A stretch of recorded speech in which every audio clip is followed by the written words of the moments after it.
রাজ্যে চলছে নেশার রমরমা কারবার। ত্রিপুরাকে নেশামুক্ত করে গড়ে তোলার স্লোগান দেওয়া হলেও তাকে কার্যত হেলাই উড়িয়ে দিয়ে দেদার নেশার বাণিজ্য চালিয়ে যাচ্ছে একাংশ নেশা কারবারি। বহিরাজ্য থেকে একদিকে যেমন প্রবেশ রাজ্যে করছে ড্রাগস, হেরোইনের মতো বিষাক্ত নেশা, ঠিক তেমনি রাজ্য থেকে বহিরাজ্যে পাচার হচ্ছে রাজ্য উৎপাদিত গাঁজা। বৃহস্পতিবার গোপন খবরের ভিত্তিতে অভিযান চালিয়ে কোনাবান এসসি কলোনি এক বাড়ি থেকে প্রায় 3 লক্ষাধিক টাকার অধিক শুকনো গাঁজা উদ্ধার করতে সক্ষম হয় মধুপুর থানার পুলিশ।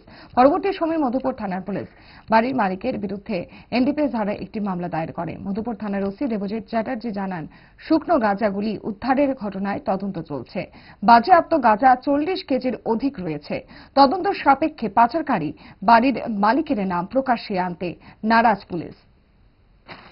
গতকাল রাত্রিতে আমাদের কাছে একটি গোপন সংবাদ আসে যে একটি বাড়িতে গাঁজা মজুত করা হয়েছে, অবৈধভাবে তা পাচার করার উদ্দেশ্য। সাথে সাথে আমরা ঘটনাস্থলে থানা পুলিশ এবং অন্যান্য অফিসাররা যায়, উদ্বোধন কর্তৃপক্ষ যায়, গিয়ে ওখানে আমরা অভিযান চালাই এবং ওখান থেকে 40 কেজি ড্রাই গাঁজা আমরা উদ্ধার করতে পারি। এরপর আমরা স্পেসিফিক এনডিপিএস একটি আইনে কেস আমরা রেজিস্ট্রেশন করি।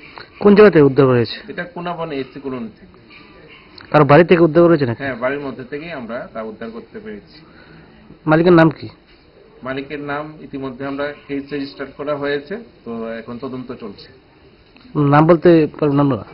যার বাড়ি থেকে উদ্ধার করেছেন? হ্যাঁ, তদন্ত সাপেক্ষে তা প্রকাশ করা হবে যথাসময়ে। কত টাকা মূল্য হতে পারে এখানে গাঁজাগুলি? আনুমানিক 3 লক্ষাধিক টাকা।